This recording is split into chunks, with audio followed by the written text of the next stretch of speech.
Good evening everybody. कल वाली class से हमने अपना डिस्कशन स्टार्ट किया था। शुरुआत की थी हमने फाइनेंशियल ट्रांजैक्शन के मीनिंग से। फाइनेंशियल ट्रांजैक्शन के बारे में मैंने आपको ये बताया था कि दो तरह के ट्रांजैक्शन हो सकते हैं। कंप्लीट ट्रांजैक्शंस, ऐसे ट्रांजैक्शंस जिसमें जो दो पार्टीज इन्वॉल्व हैं उन दोनों ने एक दूसरे के लिए जो भी काम करना है उसे पूरा कर लिया है।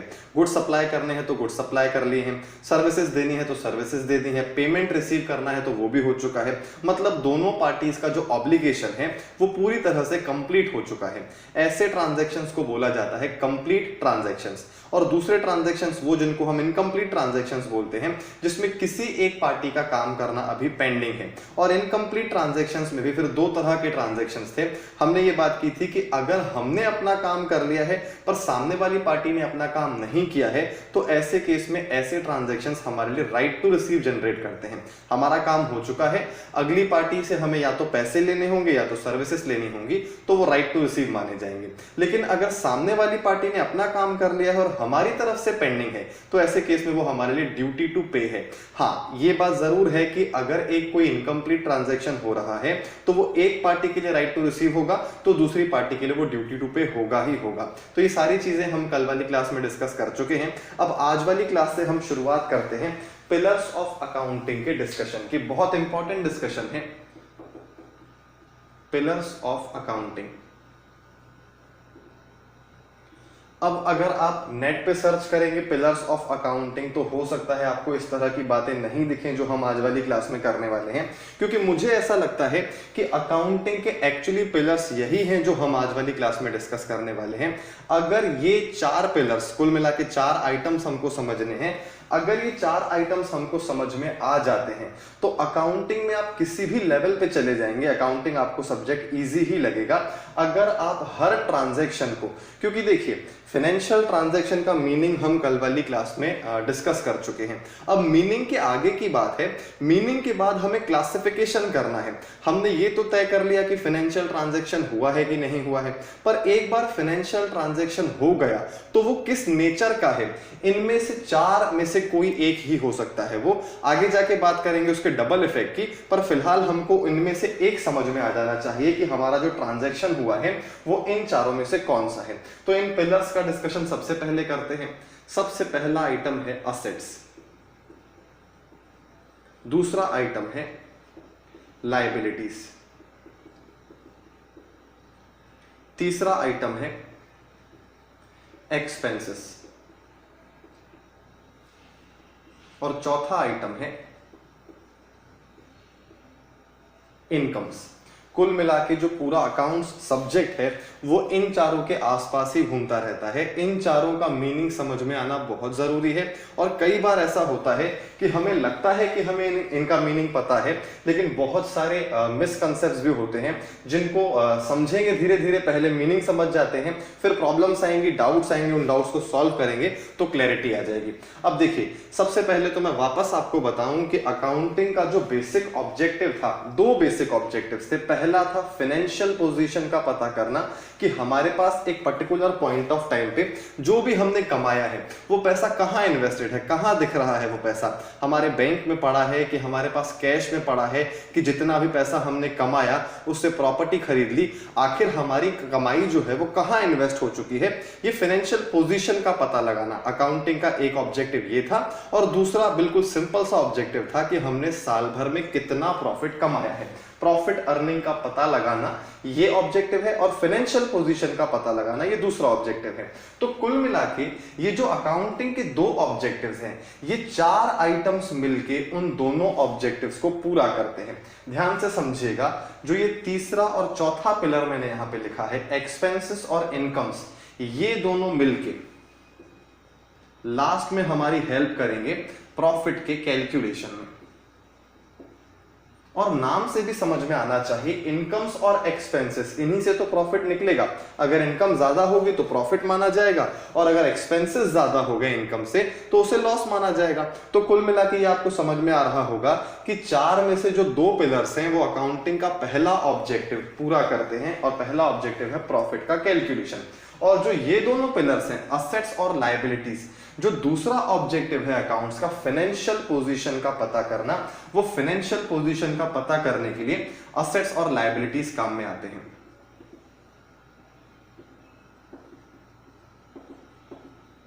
तो ये बात तो क्लियर हो गई कि ये जो 4 पिलर्स हैं इनका अल्टीमेटली ऑब्जेक्टिव अकाउंटिंग के ऑब्जेक्टिव को ही पूरा करना है। 2 आइटम्स मिलके एक ऑब्जेक्टिव को पूरा करते हैं। अब ये ऑब्जेक्टिव किस तरह से पूरा होगा, प्रॉफिट हम किस तरह से कैलकुलेट करेंगे, फाइनेंशियल पोजीशन का पता कैसे चलेगा, ये आपको इतनी आसानी से समझ में नहीं आएगा। पूरा 11th का कोर्स जब खत्म होने वाला होगा तब जाके आपको ये बात समझ में आएगी कि अच्छा एक्सपेंसेस और इनकम से प्रॉफिट इस तरह से निकाला जाता है, असेट्स और लायबिलिटीज से फाइनेंशियल पोजीशन का पता कुछ इस तरह से चलता है। लेकिन आज की डेट में आप ऐसा नहीं समझ पाएंगे, आपको पहले तो इनका मीनिंग समझना होगा। तो हम शुरुआत भी इनके मीनिंग से ही करते हैं, और मीनिंग समझने के लिए अभी सबसे पहले मैं केवल कंप्लीट ट्रांजैक्शंस की बात करूंगा। आज वाली क्लास में हम इनकम्प्लीट ट्रांजैक्शंस की बात नहीं करेंगे, क्योंकि हमें इनकम्प्लीट ट्रांजैक्शंस को समझने में थोड़ा और टाइम लगेगा, और इनकम्प्लीट ट्रांजैक्शन को समझने जाएंगे तो इनमें ज्यादा कंफ्यूजन हो सकता है।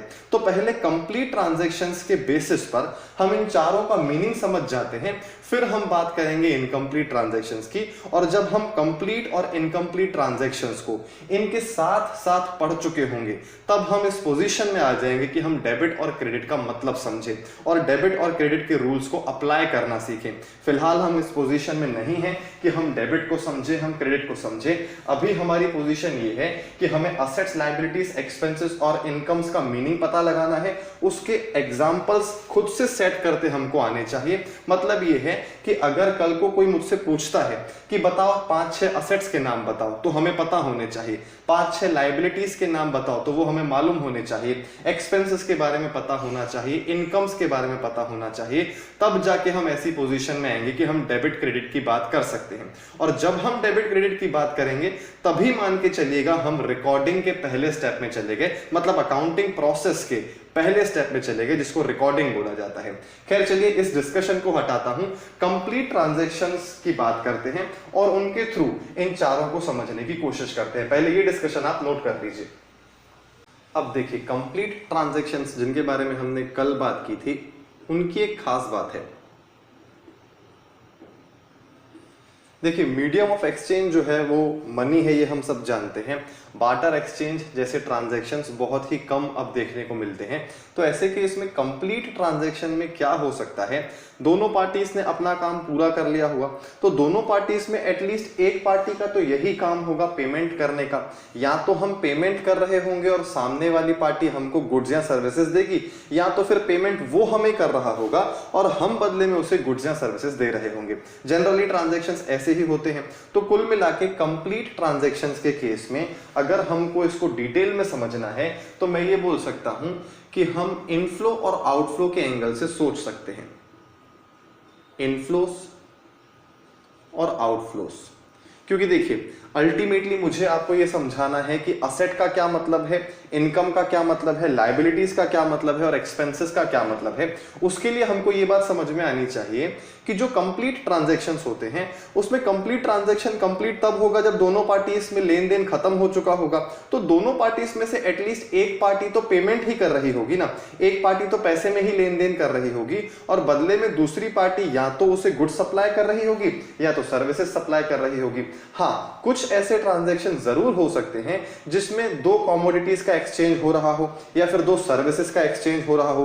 तो ऐसे ट्रांजैक्शंस की बात हम बाद में करेंगे। फिलहाल हम पैसे के इनफ्लो और पैसे के आउटफ्लो के बेसिस पर कंप्लीट ट्रांजैक्शंस की बात करते हैं और कंप्लीट ट्रांजैक्शन के थ्रू हम असेट्स और लायबिलिटीज को समझने की कोशिश करते हैं, इनकम्स और एक्सपेंसेस को भी समझने की कोशिश करते हैं। अब देखिए, इनफ्लोस से पहले मैं बात करता हूं आउटफ्लोस की। आउटफ्लोस का मतलब यह है कि जब हमें कोई गुड्स सप्लाई कर रहा है, जब हमें कोई सर्विसेज सप्लाई कर रहा है, तो ऐसे केस में हमें उसे पेमेंट करना पड़ेगा।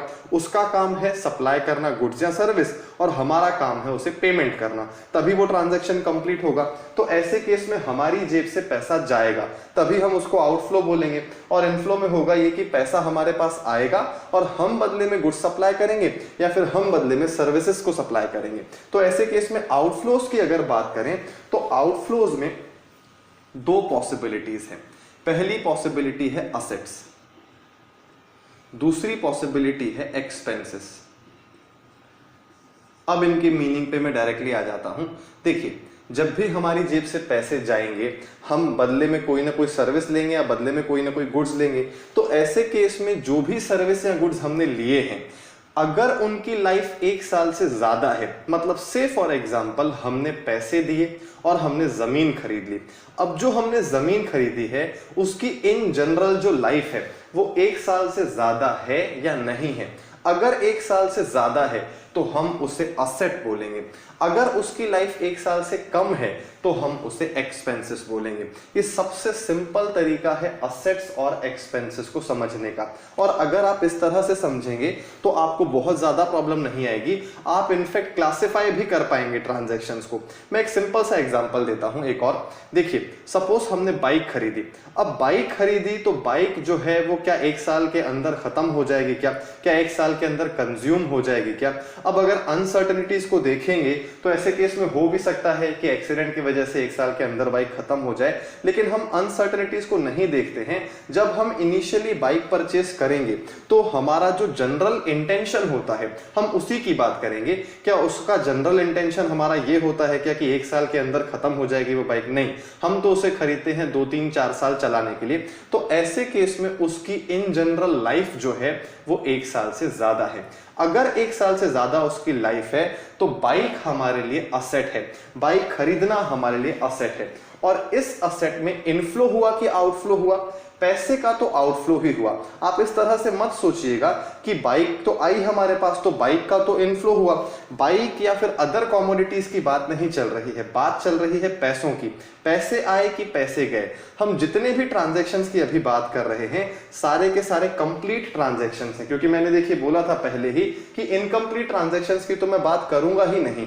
उधारी में तो हमने बाइक खरीदी ही नहीं है, हमने जो भी ट्रांजैक्शन किया है उसके बदले में उसका पेमेंट भी किया है, और अगर हमने किसी को कुछ सप्लाई किया है तो बदले में हमने पेमेंट रिसीव भी कर लिया है। ऐसे ही ट्रांजैक्शंस का डिस्कशन फिलहाल हम कर रहे हैं, और उसमें पहली कैटेगरी है आउटफ्लोज की, जिसमें हम पैसे देंगे और बदले में या तो हमें कोई कमोडिटी मिलेगी, गुड्स मिलेंगे या सर्विसेज मिलेंगे। तो ऐसे केस में पहला एग्जांपल हमने लिया बाइक का, और बाइक खरीदना अपने आप में एक असेट है क्योंकि उसकी इन जनरल जो लाइफ है वो 1 साल से ज्यादा है। तो मैं यहां पे एग्जांपल लिख देता हूं। अब देखिए, वैसे तो एक बात मैं आपको और बोलूंगा कि चूंकि हम कॉमर्स के स्टूडेंट हैं, हमें बिजनेस के एंगल से सोचना चाहिए। कभी भी आपसे कोई एग्जांपल पूछे असेट का या फिर एक्सपेंसेस का या फिर लायबिलिटीज या इनकम्स का, तो हमें हमेशा ऐसे एग्जांपल्स देने चाहिए जो बिजनेस से रिलेटेड हों। हमको पर्सनल नेचर के एग्जांपल्स नहीं देने चाहिए। खैर, आपको फिलहाल मालूम नहीं है कि कौन से एग्जांपल्स बिजनेस एग्जांपल्स माने जाएंगे और कौन से एग्जांपल्स पर्सनल माने जाएंगे, पर धीरे धीरे ये बात आपको समझ में आने लग जाएगी। अब देखिए, असेट्स के केस में हमने पहला आइटम लिखा बाइक। अब उसी बाइक में जब हम पेट्रोल डलवाते हैं तो क्या वो पेट्रोल साल भर चल जाता है क्या? या फिर हम 6-8 साल का पेट्रोल अपनी बाइक में डलवा सकते हैं क्या? नहीं डलवा सकते हैं। अब कुछ एक्सेप्शनल स्टूडेंट्स पता नहीं कहाँ की बात करते हैं, वो बोलते हैं सर हमने अगर बाइक चलाई ही नहीं, पेट्रोल डलवा के रख दिया है और 2-3 साल तक गाड़ी नहीं चलाई। तो देखिए, इस तरह की बातें हम नहीं करेंगे। जो जनरली चीजें होती हैं हम उन्हीं की बात करेंगे। हमने गाड़ी में पेट्रोल डलवाया, क्या वो पेट्रोल 1 साल से ज्यादा चलता है? The answer is no. हम तो 1 हफ्ते का पेट्रोल डलवा सकते हैं, 10, 12, 15 दिन का पेट्रोल डलवा सकते हैं, डिपेंडिंग अपॉन कि हम उसे कितना यूज करते हैं। तो ऐसे केस में फिर भी 1 साल तक का पेट्रोल जनरली नहीं डलवाया जा सकता है। तो बाइक में जो पेट्रोल डलवा रहे हैं, पैसे तो उसमें भी खर्च हो रहे हैं। तो ऐसे केस में वो जो पैसे का आउटफ्लो हो रहा है, बदले में जो हमें मिल रहा है वो क्या है? वो पेट्रोल है। और पेट्रोल हमारे लिए असेट है क्या? असेट नहीं है। पेट्रोल हमारे लिए एक्सपेंस है। सॉरी, यहां पे लिखेंगे पेट्रोल। मैं अलग अलग एग्जाम्पल से आपको असेट्स और एक्सपेंसेस का मीनिंग बताने की कोशिश कर रहा हूं, मीनिंग एक्सप्लेन करने की कोशिश कर रहा हूं। हिंदी में समझते हैं। असेट्स का हिंदी में मतलब है संपत्ति। संपत्ति मतलब वो जो हमारे पास सालों साल रहेगी, और एक्सपेंसेस को हिंदी में हम बोलते हैं खर्चा। अब देखिए, प्रैक्टिकली मैं आपको बताता हूं, हमारे पेरेंट्स जब हमको बोलते हैं तो वो असेट्स और एक्सपेंसेस में फर्क नहीं करते। जब हम गाड़ी खरीद के लाते हैं तब भी वो बोलते हैं कि तुम बहुत खर्चा करते हो, जब हम मोबाइल खरीद के लाते हैं वो तब भी बोलते हैं कि तुम बहुत खर्चा करते हो, लेकिन एक्चुअली खर्चा एक्सपेंसेस को बोला जाता है। तो आप अपने पेरेंट्स को ऐसा बोल सकते हैं कि अगर हम मोबाइल खरीद रहे हैं तो हम संपत्ति तैयार कर रहे हैं, जब हम अपने लिए बाइक खरीद रहे हैं तो हम अपने लिए संपत्ति तैयार कर रहे हैं, क्योंकि उसकी लाइफ 1 साल से ज्यादा है तो वो असेट की तरह ही काउंट होगी अकाउंटिंग के एंगल से। हाँ, हमारे पेरेंट्स को ऐसा लगता है कि यार देखो पैसे तो चले ही गए ना, अब चाहे इसके लिए वो उसे अपना असेट माने या एक्सपेंसेस माने, हमारी जेब से तो आउटफ्लो हो ही गया, वो इस एंगल से बोलते हैं। लेकिन अगर रियल सेंस में हम इन चीजों को समझेंगे तो अगर जो चीज हमने खरीदी है वो 1 साल से ज्यादा चलेगी तो वो असेट है, वो संपत्ति है।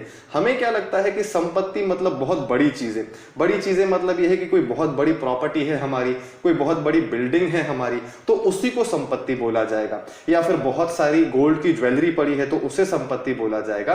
संपत्ति मतलब असेट में हर वो चीज आएगी जिसकी लाइफ 1 साल से ज्यादा है। तो ये चीज मेरे ख्याल से आपको समझ में आ गई होगी और हमने उसे एक्वायर किया है।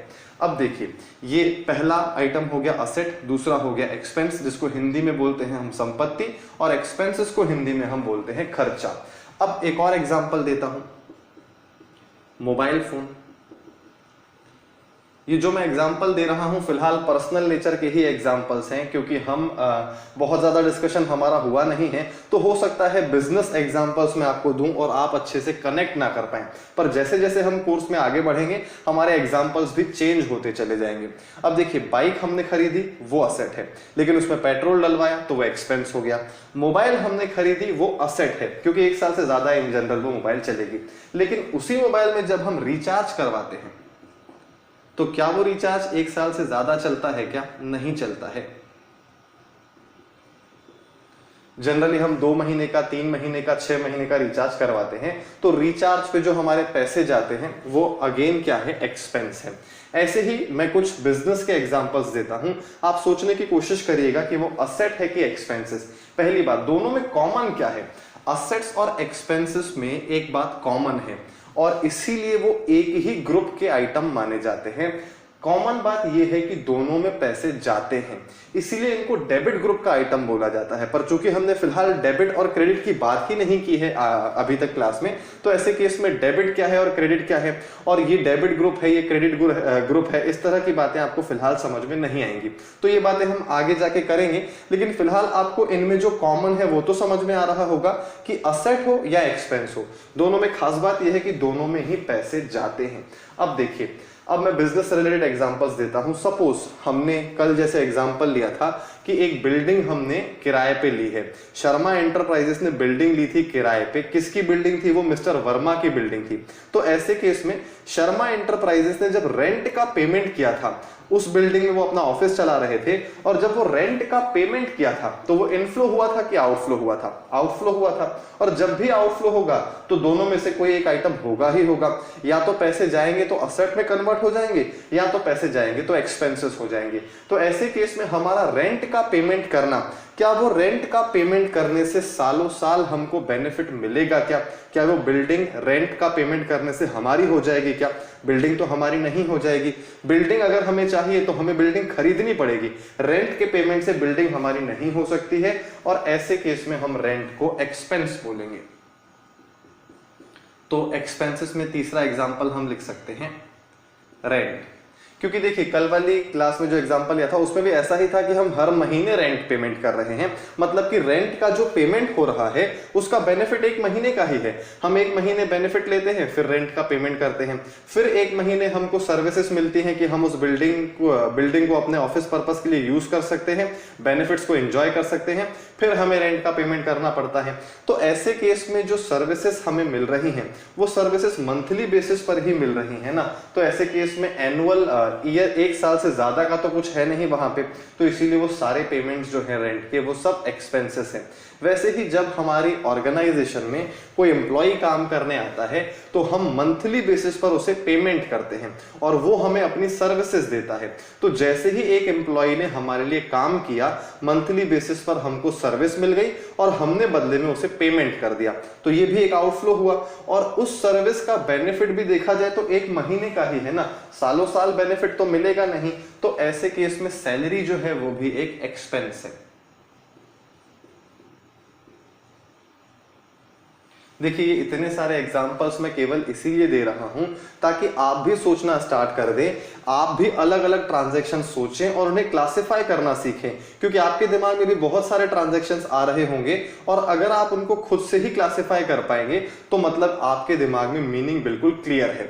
बाइक, बाइक, मोबाइल, इसके अलावा मशीन, जैसे मैंने अभी बोला, ये भी अपने आप में एक असेट है। जब हम गुड्स मैन्युफैक्चरिंग की बात करते हैं, मशीन जो है ये बिजनेस रिलेटेड एक परफेक्ट एग्जांपल है। हम मशीन खरीदते हैं, मशीन से गुड्स का प्रोडक्शन होता है और फिर वो गुड्स हम मार्केट में बेचते हैं। तो ऐसे केस में जब हम मशीन खरीद के लाएंगे तो वो मशीन 2-4 दिन में खत्म नहीं होगी, वो मशीन सालों साल चलती है। तो ऐसे केस में मशीन खरीदना भी अपने आप में एक असेट है।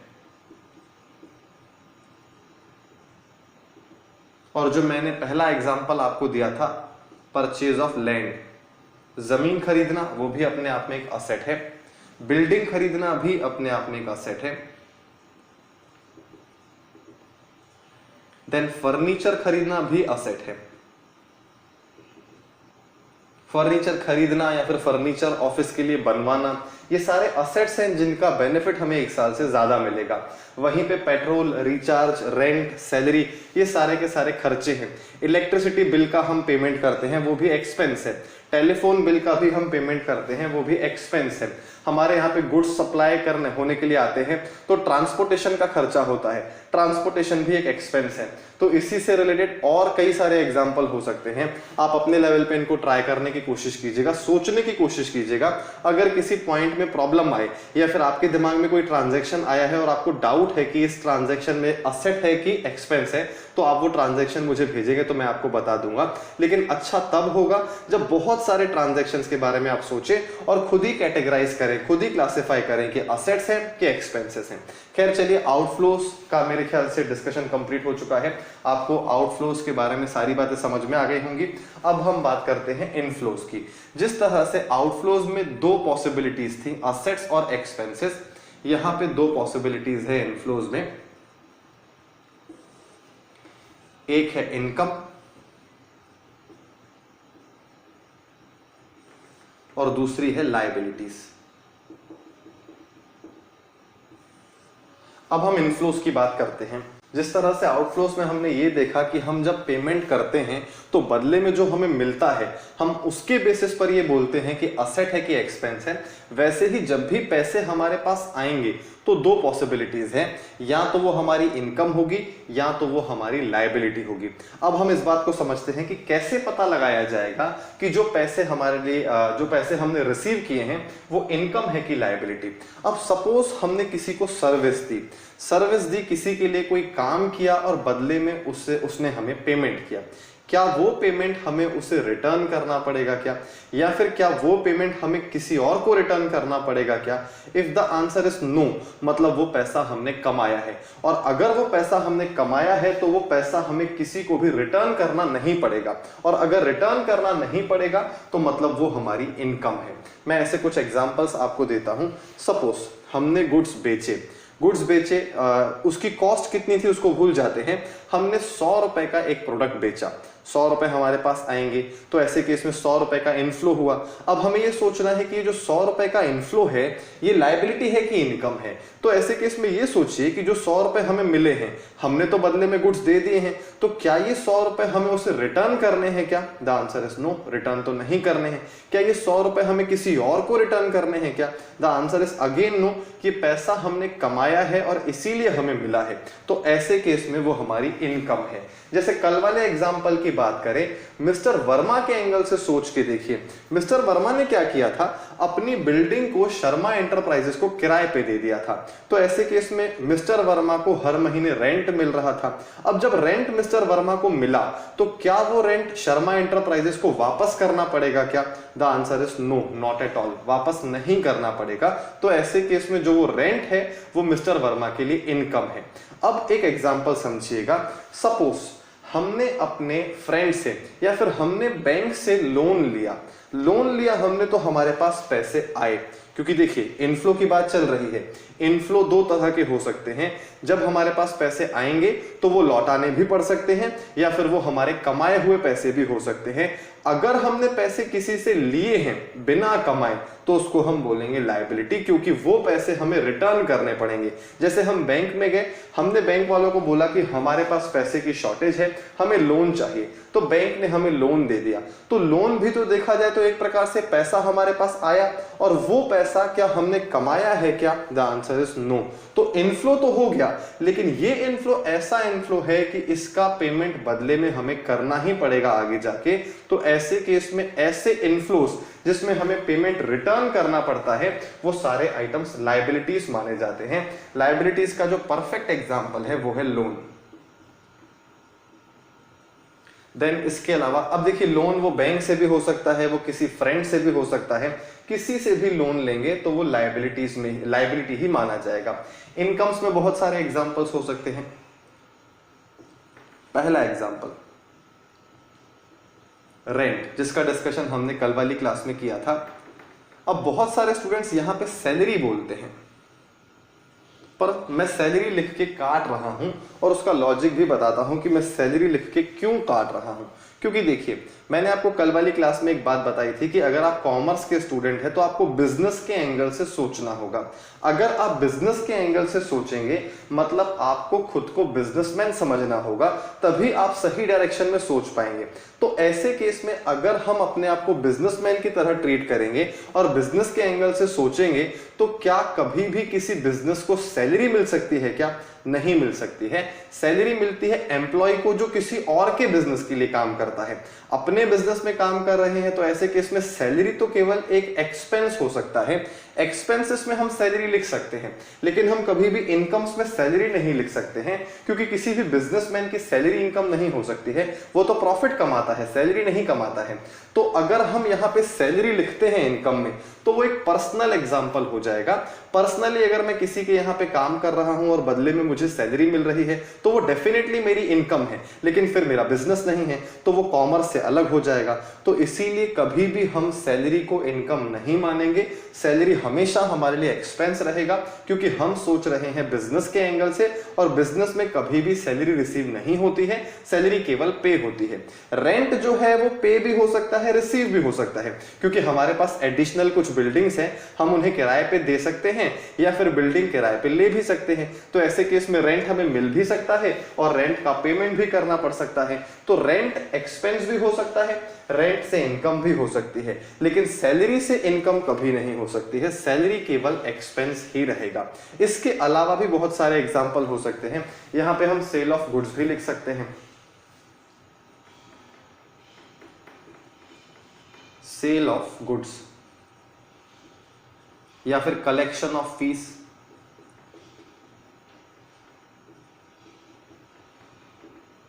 जब आप डॉक्टर के पास जाते हैं, वो डॉक्टर आपको अपनी सर्विसेज देता है और बदले में आप उनकी फीस देते हैं, तो वो फीस जो है, क्या वो डॉक्टर आपको रिटर्न करने वाले हैं क्या? नहीं रिटर्न करने वाले हैं। ऐसे केस में वो फीस जो है वो डॉक्टर के लिए क्या है? इनकम है, क्योंकि उसके साथ कोई लायबिलिटी अटैच नहीं है, कोई ऑब्लिगेशन अटैच नहीं है। जिस तरह से असेट्स का मीनिंग होता है संपत्ति, एक्सपेंसेस का मीनिंग होता है खर्चा, ये दोनों निकलते हैं आउटफ्लो से, वैसे ही दो शब्द इनफ्लो से भी निकलते हैं। पहला है इनकम, जिसको हम बोलते हैं कमाई।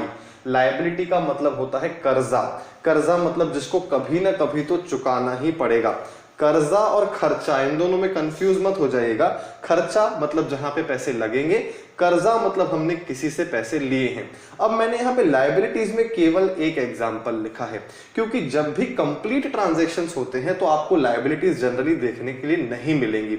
लेकिन जब हम बात करेंगे इनकम्प्लीट ट्रांजैक्शंस की, क्योंकि देखिए मैंने शुरुआत ही आज वाली क्लास की कहां से की थी कि मैं आपको कंप्लीट ट्रांजैक्शंस के बेसिस पर 4 बातें समझाने की कोशिश कर रहा हूं, लेकिन इसका मतलब ये नहीं है कि इनकम्प्लीट ट्रांजैक्शन के केस में हमें कोई नई 4 बातें समझनी है। हमको यही 4 बातें यहां भी समझनी है और फिर यही 4 बातें हमें क्रेडिट ट्रांजैक्शन में भी देखनी है, इनकम्प्लीट ट्रांजैक्शन में भी देखनी है। तो जब हम क्रेडिट ट्रांजैक्शंस की बात करेंगे, इनकम्प्लीट ट्रांजैक्शंस की बात करेंगे, तब आपको लायबिलिटीज ज्यादा अच्छे से समझ में आएंगी, क्योंकि जनरली जब भी ट्रांजैक्शन कंप्लीट हो जाता है तो ऐसे केस में किसी कर्जे की बात नहीं होती है इन जनरल। तो मेरे ख्याल से ये आपको कंसेप्ट अभी तक का अच्छे से समझ में आ गया होगा। इनफ्लोस का मीनिंग, आउटफ्लोस का मीनिंग, इनफ्लो से निकलने वाले दो आइटम्स इनकम्स और लायबिलिटीज, और आउटफ्लो से निकलने वाले दो आइटम्स असेट्स और एक्सपेंसेस। इसको एक बार आप नोट कर लीजिए, फिर आगे का डिस्कशन हम करते हैं। अब देखिए, हमने जितने भी अभी आइटम्स डिस्कस किए, इनफ्लोज में दो और आउटफ्लोज में दो, ये सारी बातें हमने कैश ट्रांजैक्शंस के लिए की हैं, मतलब कंप्लीट ट्रांजैक्शंस के लिए की हैं। कंप्लीट ट्रांजैक्शंस को कैश ट्रांजैक्शन भी बोला जाता है, क्योंकि जैसा कि मैंने आपको बोला कि मीडियम ऑफ एक्सचेंज तो कैश ही है, और अगर ट्रांजैक्शन कंप्लीट होगा तो ऐसे केस में या तो हमें पैसे देने पड़ेंगे या तो पैसे हमें मिल जाएंगे। तो कंप्लीट ट्रांजैक्शंस को कैश ट्रांजैक्शंस भी बोला जाता है, मतलब जिसमें लेन देन इमीडिएटली सेटल हो गया, ना तो कोई पेंडिंग बचा है पेमेंट उनकी तरफ से और ना हमारी तरफ से। तो इसका डिस्कशन हमारा कंप्लीट हो गया। हमने असेट्स, लायबिलिटीज, इनकम्स और एक्सपेंसेस का मीनिंग भी डिस्कस कर लिया, लेकिन ध्यान रखिएगा इन चारों का मीनिंग हमने डिस्कस किया है considering cash transactions, considering complete transactions. अब हम इनकम्प्लीट ट्रांजैक्शंस की बात करते हैं। अब देखिए, इनकम्प्लीट ट्रांजैक्शंस में दो पॉसिबिलिटीज होती हैं, और इन दोनों पॉसिबिलिटीज की बात हम कल वाली क्लास में कर चुके हैं। पहला राइट टू रिसीव, दूसरा ड्यूटी टू पे। अब देखिए, अगर हमने अपना काम पूरा कर लिया है और सामने वाली पार्टी से हमें पेमेंट रिसीव करना है, क्योंकि यहां पे ट्रांजैक्शन इनकम्प्लीट है, तो या तो हमें भविष्य में पैसा किसी को देना होगा या तो हमें फ्यूचर में किसी से पैसा लेना होगा, यही दोनों पॉसिबिलिटीज हैं। तो ऐसे केस में इनकम्प्लीट ट्रांजैक्शंस में अगर राइट टू रिसीव है, अगर हमें पैसे लेने हैं, तो इस राइट टू रिसीव को असेट माना जाएगा। मेरे ख्याल से ये बात आपको समझ में आ रही होगी। हमको असेट, लायबिलिटीज, इनकम्स और एक्सपेंसेस का मीनिंग डिस्कस करना था। हमने चारों आइटम्स का मीनिंग वैसे तो कैश ट्रांजैक्शंस में डिस्कस कर लिया है, कंप्लीट ट्रांजैक्शंस में। अब इनकम्प्लीट ट्रांजैक्शंस में दो बातें बची हैं, राइट टू रिसीव और ड्यूटी टू पे। इन दोनों को भी हम समझते हैं, फिर हम ओवरऑल आगे की बात करते हैं। अब ड्यूटी टू पे को हम लायबिलिटी बोल सकते हैं। वैसे हमने ये देखा कि असेट तब होता है जब हम आउटफ्लो होता है और उस आउटफ्लो की से जो हमको बदले में मिलता है उसकी लाइफ एक साल से ज्यादा हो। जो भी कमोडिटी हमें मिलेगी, जो भी आइटम हमें मिलेगा, उसकी लाइफ एक साल से ज्यादा होगी, तब हम उसे असेट बोलेंगे। लेकिन वो तब जब हम कंप्लीट ट्रांजैक्शन में एंटर कर रहे हों। लेकिन अगर ट्रांजैक्शन इनकम्प्लीट है तो ऐसे केस में हमें एक साल वाला दिमाग लगाना ही नहीं है। अगर हमें पैसे लेने का राइट है तो वो भी हमारे लिए संपत्ति मानी जाएगी। एक सिंपल सा एग्जांपल देता हूं। हमने किसी को गुड्स बेचे तो गुड्स तो हमारे यहां से चले गए, पर सामने वाली पार्टी ने हमें पैसे नहीं दिए। और अगर सामने वाली पार्टी ने हमें पैसे नहीं दिए हैं तो ऐसे केस में राइट टू रिसीव जनरेट हो चुका है, क्योंकि हमने तो अपना काम कर लिया और सामने वाली पार्टी ने अपना काम नहीं किया है। तो इस राइट टू रिसीव को हम असेट मानेंगे। ये हमारी संपत्ति है, हमें पैसे लेने का राइट है और हर राइट को असेट की तरह ट्रीट किया जाता है। तो ऐसे केस में जब हम इन असेट्स की बात करते हैं तो एक साल की जो ये बात हमने पहले की है वो बात यहाँ पे अप्लाई नहीं होगी। यहाँ पे एक साल देखने की जरूरत ही नहीं है। एक साल की जो लाइफ है वो तब देखनी पड़ती है जब हम कुछ खरीद के लाते हैं। जब भी राइट टू रिसीव जनरेट होता है तो वो फिक्स है, वो असेट ही है, क्योंकि यहाँ पे असेट और एक्सपेंसेस का कोई झगड़ा ही नहीं है। यहाँ पे लायबिलिटीज और इनकम्स का कोई झगड़ा ही नहीं है। यहाँ पे तो आइटम ही केवल दो हैं डिस्कशन के, पहला है राइट टू रिसीव, दूसरा है ड्यूटी टू पे। इनफ्लो में दो थे, आउटफ्लो में दो थे, कुल मिला के वहां पे चार आइटम थे। यहाँ पे केवल दो ही आइटम है, असेट्स और लायबिलिटीज। लायबिलिटीज का मतलब ये कि जिनको हमें पेमेंट करना है फ्यूचर में, और असेट्स का मतलब वो जिनसे हमें पेमेंट लेना है फ्यूचर में। मतलब ये कि अगर हमने गुड्स बेचे हैं और हमें पैसे कलेक्ट करने हैं तो वो राइट टू रिसीव है, इर्रिस्पेक्टिव ऑफ टाइम पीरियड। एक साल से कोई मतलब नहीं है, वो हमारे लिए संपत्ति है। और अगर हमने किसी से गुड्स खरीदे हैं, अब देखिए यहाँ पे पेमेंट लेने की बात नहीं चल रही है। हमने सपोज किसी से गुड्स खरीदे और हमने उन्हें बोला कि देखो अभी हमारे पास पैसे नहीं हैं और अब हम इनका पेमेंट आने वाले 2 महीने में आपको कर देंगे। तो ऐसे केस में ड्यूटी टू पे है तो वो भी हमारे लिए लायबिलिटी है, जबकि यहाँ पे पैसे का फ्लो नहीं हुआ है, हमने कोई उनसे उधार में पैसे नहीं मांगे हैं, लेकिन हमने अपना पेमेंट टाइमली नहीं किया है। ये अपने आप में एक हमारे ऊपर कर्जा है कि भविष्य में हमें उन्हें पेमेंट करना पड़ेगा। क्योंकि देखिए एक बात समझने की कोशिश कीजिए, जिनसे हम पैसे उधार लेते हैं क्या केवल उन्हीं को चुकाना पड़ता है क्या? जो खर्चे हम कर रहे हैं, टाइमली उनका पेमेंट नहीं कर रहे हैं, क्या वो अपने आप में हमारे लिए कर्जा नहीं है? अगर हम किसी से गुड्स खरीदते हैं और बदले में उसका पेमेंट टाइमली नहीं कर रहे हैं, क्या वो अपने आप में कर्जा नहीं है क्या? वो भी तो कर्जा है। अगर हम किसी से डायरेक्ट कैश उधार लेते हैं तो वो तो कर्जा है ही, वो तो लौटाना पड़ेगा ही पड़ेगा। लेकिन अगर हमने किसी से डायरेक्टली कैश नहीं लिया है लेकिन गुड्स खरीदे हैं या फिर अदर कमोडिटीज खरीदी हैं, तो ऐसे केस में वो पैसे भी तो हमको चुकाने पड़ेंगे फ्यूचर में, तो उनको भी हम लायबिलिटी की तरह ही ट्रीट करेंगे। तो इनकम्प्लीट ट्रांजैक्शन में भी मेरे ख्याल से आपको बात समझ में आ गई होगी। राइट टू रिसीव और ड्यूटी टू पे के बारे में तो हमने कल ही डिस्कस कर लिया था। अब बस हमने उनका क्लासिफिकेशन देख लिया कि अगर राइट टू रिसीव है तो हम उसे असेट बोलेंगे, ड्यूटी टू पे है तो हम उसे लायबिलिटी बोलेंगे। तो असेट्स, लायबिलिटीज, इनकम्स और एक्सपेंसेस का ये डिस्कशन हमारा पूरी तरह से खत्म हुआ।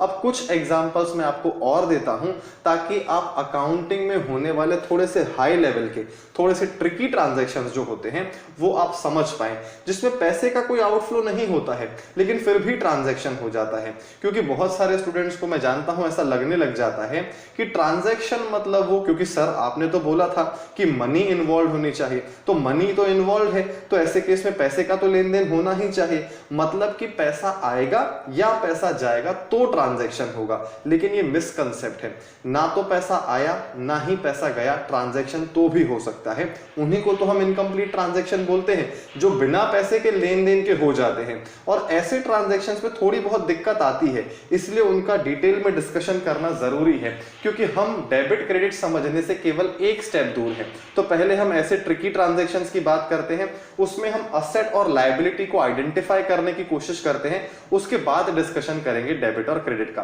तो पहले इस डिस्कशन को नोट कर लीजिए, फिर आगे की बात हम करते हैं। अब देखिए, अब जो एग्जांपल मैं आपको दे रहा हूं उसे बहुत अच्छे से समझने की कोशिश कीजिएगा। क्रेडिट ट्रांजैक्शन कैसे होते हैं, किस तरह के होते हैं, ये बात आपको अच्छे से समझ में आ जाएगी। अब देखिए, सपोज एक बिजनेस ऑर्गेनाइजेशन है ए एंटरप्राइजेस,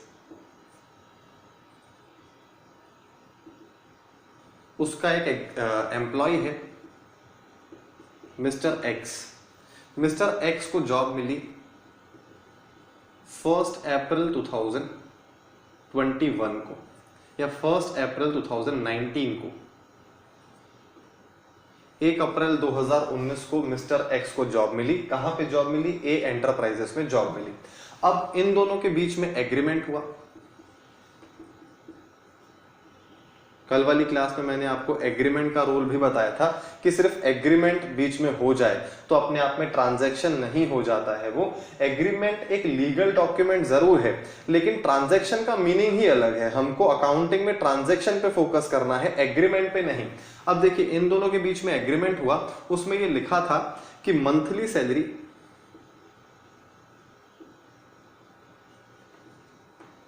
10,000 रुपए एक्स को मिलेगी, और वो मिलेगी मंथ एंड पे, at the end of every month.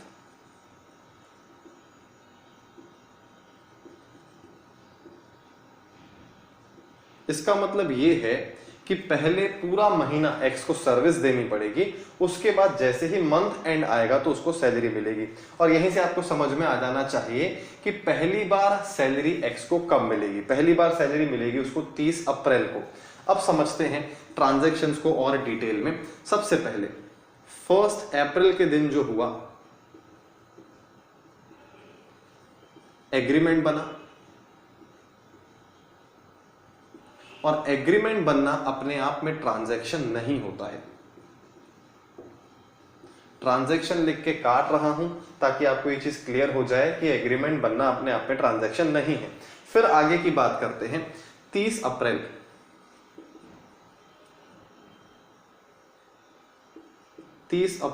2019 salary का पेमेंट हुआ। अब सैलरी का जब पेमेंट हुआ तो ऐसे केस में मैं यहाँ पे ये अलग से नहीं बता रहा हूं कि मिस्टर एक्स ने अपनी सर्विसेज दी। ऑब्वियसली अगर हम मंथ एंड पे उससे सैलरी दे रहे हैं तो वो मंथली बेसिस पे हमको सर्विस देता जा रहा है। तो ऐसे केस में 30 अप्रैल को जब हमने उसको सैलरी पे की तो सोच के देखिए, कैश ट्रांजैक्शन है मतलब कंप्लीट ट्रांजैक्शन है कि क्रेडिट ट्रांजैक्शन है, इनकम्प्लीट ट्रांजैक्शन है। जैसे ही हमने सैलरी का पेमेंट किया, सर्विसेज वो ऑलरेडी दे चुका है, तो ये कौन सा ट्रांजैक्शन माना जाएगा? ये एक कंप्लीट ट्रांजैक्शन माना जाएगा, कैश ट्रांजैक्शन माना जाएगा। उसने अपनी सर्विसेज दी और हमने उसे सैलरी का पेमेंट किया।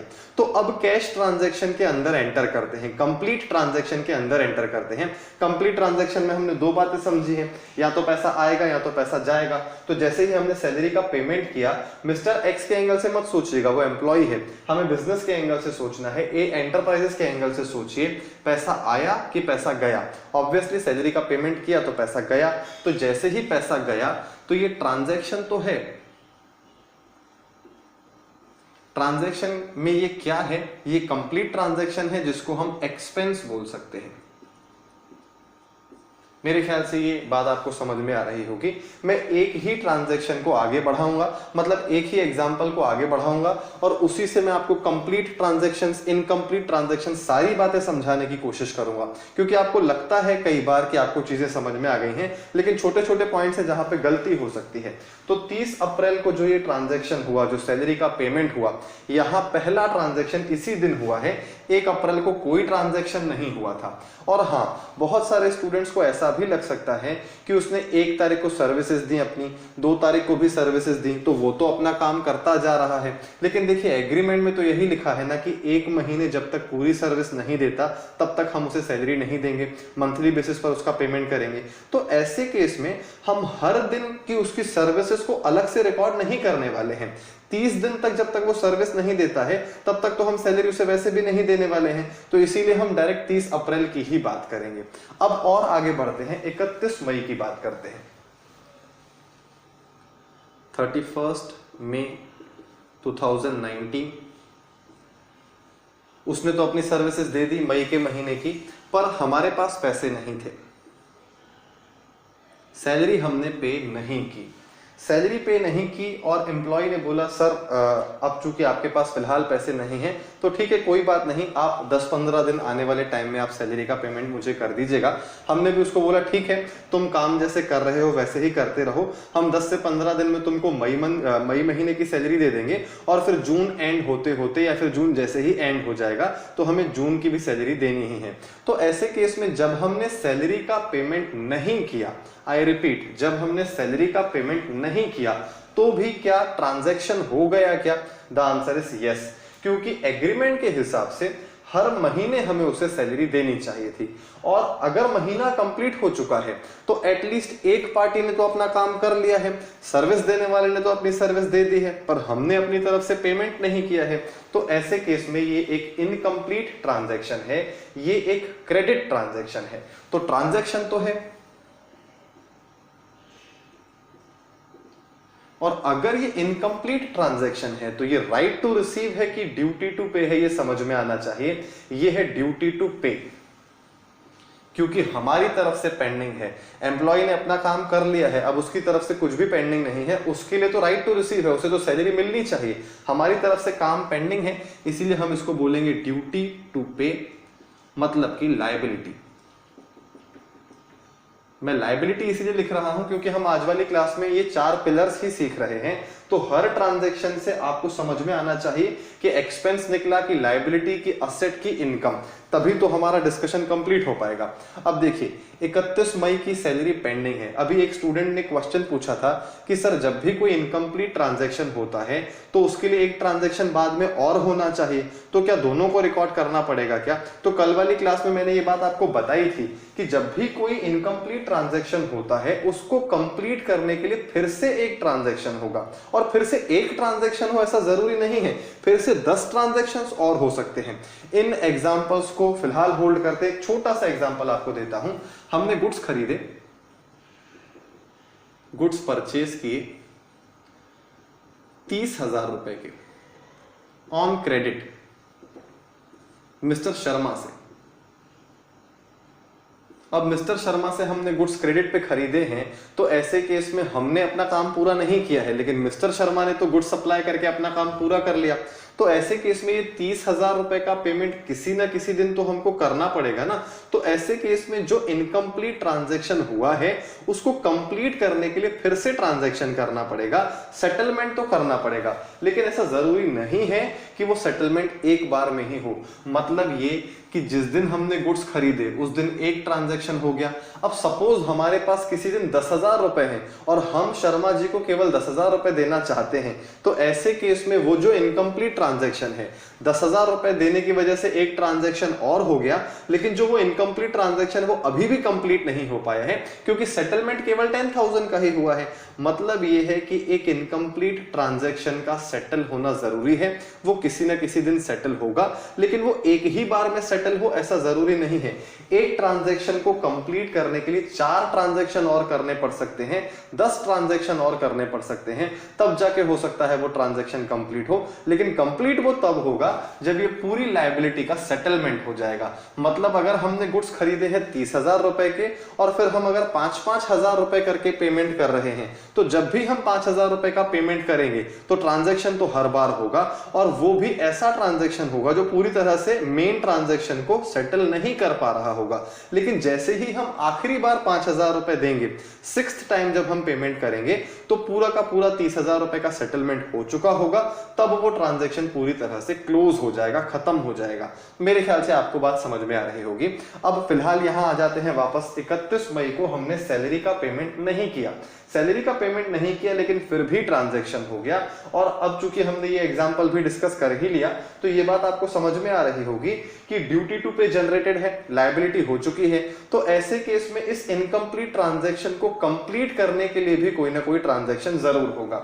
अब वही ट्रांजैक्शन वापस देखते हैं। सपोज 31 मई को कंप्लीट करने के लिए 10 जून को, चूंकि 31 मई को पेमेंट नहीं कर पाए थे, हमने सैलरी का पेमेंट किया। और ये सैलरी का जो पेमेंट है वो कौन से महीने की सैलरी है? वो सैलरी है मई मंथ की। तो ऐसे केस में जो ये ड्यूटी टू पे नाम का ट्रांजैक्शन था, इसका सेटलमेंट हो गया। तो ये जो सेटलमेंट हुआ है, यहां पे कैश का आउटफ्लो जरूर हुआ है, लेकिन अपने आप में ये एक फ्रेश कंप्लीट ट्रांजैक्शन नहीं है। बहुत इंपॉर्टेंट बात, ये ऐसा ट्रांजैक्शन है जिसमें आपको सोचेंगे तो थोड़ी सी प्रॉब्लम आएगी, लेकिन कल वाली क्लास में ऐसे ट्रांजैक्शंस को और डिटेल में डिस्कस करेंगे। जब हम डेबिट और क्रेडिट का मीनिंग समझ चुके होंगे, तब ये ट्रांजैक्शंस आपको ज्यादा अच्छे से समझ में आएंगे। फिलहाल आप सिर्फ इतना समझिए कि हमारा आउटफ्लो तो यहाँ पे हो रहा है, लेकिन ये आउटफ्लो जो है, इस आउटफ्लो की वजह से हमारा ओरिजिनल ट्रांजैक्शन नहीं हो रहा है, पिछले ट्रांजैक्शन का ही सेटलमेंट किया जा रहा है। तो हम ये बोल सकते हैं कि जो लायबिलिटी जनरेट हुई थी पहले, वो लायबिलिटी अब खत्म हो रही है। ये एक सेटलमेंट वाला ट्रांजैक्शन है। पिछले इनकम्प्लीट ट्रांजैक्शन को सेटल करने के लिए आज एक और ट्रांजैक्शन करना पड़ा। मेरे ख्याल से ये चीज क्लियर हो गई होगी आपको। अब और आगे बढ़ते हैं। अब बात करते हैं 20 जून की। 20 जून 2019। अब समझिएगा, इस दिन क्या हुआ, एम्प्लॉय हमारे पास आया, उसने बोला कि सर मुझे सैलरी की जरूरत है, आपने पिछली सैलरी जो दी थी वो टाइम पे नहीं दी थी, तब मेरे पास पैसे अवेलेबल थे, लेकिन इस बार ऐसा हुआ है कि मेरे कुछ खर्चे हो गए हैं, मेडिकल एक्सपेंसेस हो गए हैं, और मुझे जून महीने की सैलरी आज ही चाहिए। मैं जानता हूं कि मुझे 30 जून को सैलरी मिलनी चाहिए, तब तक मुझे सर्विसेज देनी है आपको, लेकिन अर्जेंट नीड है, आप मुझे अभी सैलरी दे दीजिए, फिर 30 जून को आप सैलरी मत दीजिएगा। मतलब जो काम आपको 30 जून को करना है वो आप 20 जून को ही कर दीजिए। मैं आपको 10 दिन सर्विसेज देता रहूंगा, और जब मैं सर्विसेज दे चुका होऊंगा उसके बाद भी मैं आपसे सैलरी नहीं मांगूंगा, क्योंकि मैं आपसे सैलरी एडवांस में मांग रहा हूं। तो ऐसे केस में अब समझते हैं, सैलरी का पेमेंट तो हमने किया, लेकिन अब हमारे दिमाग में क्या आता है वो सोचिएगा, और एक्चुअली क्या हो रहा है वो समझते हैं। हमें क्या लगता है कि सैलरी का पेमेंट किया, ये तो एक आउटफ्लो है। आउटफ्लो है तो ये खर्चा हो गया, एक्सपेंस हो गया, जबकि ऐसा थॉट गलत है। मैंने आपको जो बात बताई इनफ्लो और आउटफ्लो वाली, वो कंप्लीट ट्रांजैक्शन के लिए बात बताई थी। इनकम्प्लीट ट्रांजैक्शंस के लिए मैंने ये बात नहीं बोली थी। ये एक कंप्लीट ट्रांजैक्शन है ही नहीं, ये एक इनकम्प्लीट ट्रांजैक्शन है। तो ऐसे केस में जो आउटफ्लो हो भी रहा है उससे आपको राइट टू रिसीव या फिर ड्यूटी टू पे के एंगल से ही सोचना पड़ेगा, क्योंकि 20 जून को ट्रांजैक्शन कंप्लीट हो ही नहीं सकता। हम उसे पेमेंट जरूर कर रहे हैं लेकिन अभी तक पूरी सर्विसेज हमको नहीं मिली है। जब तक 30 जून नहीं आ जाता तब तक सर्विसेज वाला जो फंडा है वो कंप्लीट नहीं होगा। तो ऐसे केस में हमने उसे सैलरी पहले पे कर दी है तो हमारी तरफ से तो काम खत्म हो गया, लेकिन उसे तो अभी सर्विसेज देना बाकी है। तो ऐसे केस में ये राइट टू रिसीव है। आई रिपीट, ये एक्सपेंस नहीं है, ये कंप्लीट ट्रांजैक्शन ही नहीं है। यहां पे लिखूंगा मैं ट्रांजैक्शन तो है, आप चाहें तो इनमें कंप्लीट और इनकम्प्लीट ट्रांजैक्शन भी लिख सकते हैं, आपको याद रह जाएगा। ट्रांजैक्शन के ब्रैकेट में मैं लिख देता हूं इनकम्प्लीट ट्रांजैक्शन, और इनकम्प्लीट ट्रांजैक्शन है ये है राइट टू रिसीव, और ये हमारे लिए असेट है। बहुत ट्रिकी एग्जांपल है ये, क्योंकि इसमें पैसे का आउटफ्लो हो रहा है, लेकिन पैसे का आउटफ्लो होने के बाद भी यहां पे ये एक्सपेंस नहीं है। क्यों एक्सपेंस नहीं है? क्योंकि जब भी पैसे का आउटफ्लो होता है तो एक्सपेंस और असेट की बात तब आती है जब हम कंप्लीट ट्रांजैक्शन में एंटर कर रहे हों, लेकिन ये तो ट्रांजैक्शन ही इनकम्प्लीट है। तो जब ट्रांजैक्शन ही इनकम्प्लीट है तो ऐसे केस में हमारे दिमाग में राइट टू रिसीव या फिर ड्यूटी टू पे के अलावा कुछ नहीं आना चाहिए। जितना अभी तक हमने सीखा है उसी के बेसिस पे बोल रहा हूं, जैसे जैसे आगे बढ़ते जाएंगे तो चीजें और क्लियर होती जाएंगी। पर फिलहाल ये समझ में आना चाहिए कि हमारा सैलरी का पेमेंट कर देना हमेशा कंप्लीट ट्रांजैक्शन का इंडिकेशन नहीं होता है, क्योंकि कई बार ऐसा भी हो सकता है कि हमने सैलरी का पेमेंट कर दिया हो पर एम्प्लॉय ने हमको अपनी सर्विसेज ही नहीं दी हैं। तो ऐसे केस में दोनों पार्टीज ने एक दूसरे के लिए काम कहाँ किया, और अगर नहीं किया तो ऐसे केस में ट्रांजैक्शन कंप्लीट हुआ ही नहीं। तो ऐसे केस में आउटफ्लो, इनफ्लो, असेट, एक्सपेंस इस तरह सोचने के बजाय हमें राइट टू रिसीव और ड्यूटी टू पे के बारे में सोचना चाहिए। तो मेरे ख्याल से ये एग्जाम्पल भी क्लियर हो गया होगा। अब और आगे की बात करते हैं। अब बात करते हैं 30 जून की। अब देखिएगा 30 जून को क्या हुआ। 30 जून को सैलरी हमने पे नहीं की, और यहां पे मैं क्रॉस नहीं लगाऊंगा क्योंकि ड्यू डेट से पहले ही हमने सैलरी का पेमेंट कर दिया, तो सैलरी पेमेंट करना भी नहीं था। लेकिन जैसे ही 30 जून आया, जो ये ट्रांजैक्शन इनकम्प्लीट था उसका सेटलमेंट हो गया। अब आपको लगेगा कि बिना पेमेंट के कैसे सेटलमेंट हो गया? बिना पेमेंट के सेटलमेंट इसीलिए हुआ क्योंकि पेमेंट तो पहले ही हो चुका था, बस क्या बचा हुआ था, उसकी तरफ से सर्विस मिलना बाकी था। उसने अपनी सर्विसेज 30 जून को दे दी। तो देखा जाए तो 30 जून को वो ऑफिस आया, उसने अपना काम किया और घर चला गया। लेकिन जैसे ही 30 जून डेट आई, अपने आप में जो ये ट्रांजैक्शन पहले इनकम्प्लीट था वो ऑटोमेटिकली कंप्लीट हो गया। मतलब ना तो किसी लेन देन की जरूरत पड़ी, ना तो पैसा हमको मिला, ना ही हमने किसी को पैसा दिया, ना ही किसी से कोई बातचीत हुई, लेकिन फिर भी ट्रांजैक्शन कंप्लीट हो गया, ऑटोमेटिकली सेटल हो गया। क्यों बोल रहा हूं मैं ऑटोमेटिकली सेटल हो गया? क्योंकि जो 20 जून को हमने ये राइट टू रिसीव जनरेट किया था कि हमें अपने एम्प्लॉय से सर्विस मिलनी चाहिए, एक्स से हमें सर्विस मिलनी चाहिए जो मिल नहीं पाई है पूरी तरीके से, जैसे ही 30 जून आया, 30 जून के दिन वो राइट खत्म हो गया, क्योंकि 30 जून तक एक्स ने अपनी सर्विसेज दे दी हैं। अब हमारे पास कोई राइट टू रिसीव नहीं बचा है। मतलब ये जो ट्रांजैक्शन इनकम्प्लीट नेचर का हुआ था, राइट टू रिसीव जनरेट हुआ था, वो ट्रांजैक्शन अब ऑटोमेटिकली सेटल हो गया। तो आप कॉमर्स के स्टूडेंट हैं, ये बात ध्यान रखिएगा कि सेटलमेंट का मतलब होता है जो इनकम्प्लीट ट्रांजैक्शन है वो कैसे भी करके कंप्लीट हो जाए। सेटलमेंट का वो वाला मतलब नहीं है कि हम सेटलमेंट करना चाहते हैं, या तो तुम हमें पैसे दो या हम तुम्हें पैसे देते हैं और ट्रांजैक्शन को सेटल करते हैं। जरूरी नहीं है कि हर बार सेटलमेंट में पैसे लगे। सेटलमेंट का मतलब मेरा कहने का है इनकम्प्लीट ट्रांजैक्शन का कंप्लीट होना। हो सकता है पैसे ना लगे, बिना पैसे लगे यहां पे, क्योंकि पैसे तो पहले ही लग चुके हैं ना कभी तो पैसे लगेंगे ही लगेंगे। अगर टाइम से पहले ही पैसे लग गए हैं तो ड्यू डेट जब आएगी 30 जून, हर महीने की आखिरी तारीख एक ड्यू डेट है, तो ड्यू डेट पे ना ही कोई पेमेंट हुआ, ना ही हमने कोई पेमेंट किया, ना ही उसने हमें कोई पेमेंट किया, ना ही कैश का कोई लेन देन हुआ, पर फिर भी ट्रांजैक्शन सेटल होके कंप्लीट हो गया। मतलब जो अधूरा ट्रांजैक्शन था वो अब कंप्लीट हो चुका है। अब ऐसे केस में 30 जून तक की कहानी पूरी खत्म हो गई। अप्रैल का पेमेंट हमने टाइम पे किया था, फिर मई का पेमेंट हमने टाइम पे नहीं किया था, इनकम्प्लीट ट्रांजैक्शन हो गया था, पर वो लायबिलिटी थी क्योंकि उसने अपना काम कर दिया था, हमने नहीं किया था। फिर हमने उस ट्रांजैक्शन को सेटल करने के लिए उसे पेमेंट किया। फिर हुआ ये कि उसने टाइम से पहले ही पैसे मांग लिए, तो इस बार हमने उसे टाइम से पहले पेमेंट कर दिया, लेकिन उसने अपनी सर्विसेज हमको नहीं दिए। फिर एक क्रेडिट ट्रांजैक्शन जनरेट हो गया जिसमें हमारे लिए राइट टू रिसीव है, हमें उसकी सर्विसेज चाहिए, और जैसे ही उसने 30 जून को अपनी सर्विसेज पूरी दे दी, वो राइट टू रिसीव भी खत्म हो गया। पहले ड्यूटी टू पे जनरेट हुआ, फिर हमने कैश में सेटलमेंट किया तो ड्यूटी टू पे खत्म हो गया, अब कोई लायबिलिटी नहीं बची। फिर हमारे लिए राइट टू रिसीव जनरेट हुआ और राइट टू रिसीव के अगेंस्ट में उसने अपनी सर्विसेज दी और फिर वो राइट टू रिसीव भी खत्म हो गया। मतलब जितने भी ट्रांजैक्शंस हुए थे वो पूरी तरह से कंप्लीट हो चुके हैं, पूरी तरह से सेटल हो चुके हैं। 3 बार हमने सैलरी दी अपने एम्प्लॉय को, लेकिन अलग अलग टाइमिंग की वजह से अलग अलग ट्रांजैक्शंस हमको देखने के लिए मिले। 3 महीने की सैलरी मतलब 30,000 रुपए हमने पेमेंट तो किया, लेकिन टाइमिंग अलग होने की वजह से पहले राइट टू रिसीव जनरेट हुआ, फिर उसका सेटलमेंट हुआ, फिर ड्यूटी टू पे, फिर उसका सेटलमेंट, सॉरी पहले ड्यूटी टू पे, फिर उसका सेटलमेंट, फिर राइट टू रिसीव और फिर उसका सेटलमेंट। खैर चलिए, मेरे ख्याल से ये एग्जांपल आपको समझ में आ गया होगा। इस एग्जांपल से थोड़ा बहुत आपका नॉलेज और बढ़ गया होगा। क्रेडिट ट्रांजैक्शन और कैश ट्रांजैक्शन को समझने में आपको अब ज्यादा आसानी होगी, मुझे ऐसा लगता है। खैर चलिए, इस एग्जांपल को प्रॉपरली नोट कर लीजिए, फिर आज की क्लास को कंक्लूड करते हैं।